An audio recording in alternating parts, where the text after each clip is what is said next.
बिस्मिल्लाहिर्रहमानिर्रहीम। अस्सलाम वालेकुम viewers, welcome to my channel. तो कैसे हैं आप सब? उम्मीद करती हूँ सब खैरियत से होंगे। आज मैं आप लोगों के लिए मसाला फ्रेंच फ्राइज़ की रेसिपी लेकर आई हूँ। बहुत ही टेस्टी और इजी सी रेसिपी है और बिल्कुल जैसे आपको महंगे रेस्टोरेंट में फ़्राइज़ मिलती हैं, बिल्कुल वही टेस्ट आपको मिलने वाला है।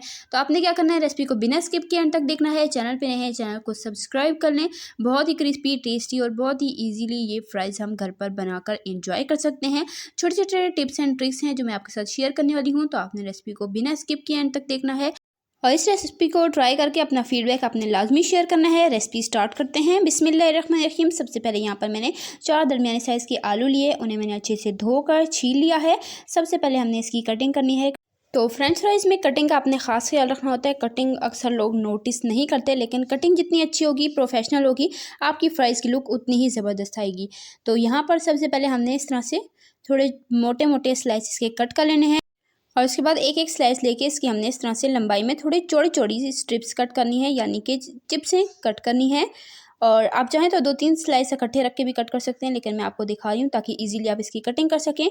और इस तरह से हमने थोड़ी मोटी मोटी इसकी कटिंग करनी है। और यहाँ पर जी मैंने चारों आलूओं की कटिंग कर ली है। अगर आप अपने घर के हिसाब से रेसिपी ज़्यादा बनाना चाहते हैं, आप अपनी मर्ज़ी के हिसाब से आलू ज़्यादा भी कट कर सकते हैं। मैंने यहाँ पर 4 दरमियाने साइज़ के आलू लिए थे और इसकी मैंने फ्रेंच फ्राइज़ कटिंग कर ली है। अब इसको मैंने बोल में ऐड कर लिया है। सबसे पहले हमने क्या करना है, आलूओं को अच्छे से वॉश करना है। कट करने के बाद हमने इसे ज़रूर वॉश करना होता है ताकि इसके अंदर जो भी स्टार्च है, एक्स्ट्रा स्टार्च, वो सारा रिमूव हो जाए, साफ़ हो जाए और हमारी फ्राइज़ बिल्कुल क्रिस्पी बनकर तैयार हों। इसलिए यहाँ पर पानी मैंने शामिल किया है। हाथों से अच्छे से मसल कर मैंने इसे धो लिया है। अब इस पानी को गिराकर साफ़ पानी से 3 से 4 बार मैंने इसे वॉश करके इसे स्ट्रेनर में रख दिया था ताकि अच्छे से ड्राई हो जाए। और आप चाहें तो इसे किसी पेपर टॉवल पर, कपड़े पर भी अच्छे से फैलाकर सुखा सकते हैं। बस इसमें पानी बिल्कुल नहीं होना चाहिए। चिप्सें जो हैं वो अच्छे से ड्राई होनी चाहिए। जब अच्छे से ये ड्राई हो जाएँ, धुल जाएँ, उसके बाद आपने इसमें शामिल करना है नमक हाफ़ टी स्पून, पिसी हुई लाल मिर्च इसमें जाएगी हाफ़ टी स्पून और कॉर्न स्टार्च जाएगा, कॉर्नफ्लावर, कॉर्न सूप बनाने वाला 2 एंड हाफ़ टी स्पून, 2.5 चम्मच कॉर्नफ्लावर, नमक और मिर्च हाफ़ टी स्पून मैंने इसमें ऐड की है। अगर आप बच्चों के लिए फ़्राइज़ बना रहे हैं तो आप लाल मिर्चों को स्किप भी कर सकते हैं, लेकिन मैं मसाला फ़्राइज़ बना रही हूँ इसलिए मैंने इसमें लाल मिर्चों का भी इस्तेमाल किया है। तो अच्छे तरीके से इसे हमने मिक्स कर लेना है। अच्छे तरीके से मिक्स कीजिएगा ताकि सारे आलू पर अच्छे से कोटिंग हो जाए। और उसके बाद जी ऑयल को मैंने अच्छे से गर्म होने के लिए रख दिया था। ऑयल यहाँ पर मैंने एक चिप्स डाल के चेक किया है, बहुत ही परफेक्ट गर्म है। इसमें अच्छे से बबल्स आ रहे हैं, इसका मतलब ऑयल परफेक्ट गर्म है। अब इस तरह से जो चिप्सें मैंने बना कर रखी थी उसको मैंने 2 बैच में फ्राई किया है, क्योंकि ज़्यादा क्वांटिटी थी तो मैंने आधा बैच अभी ऐड किया है।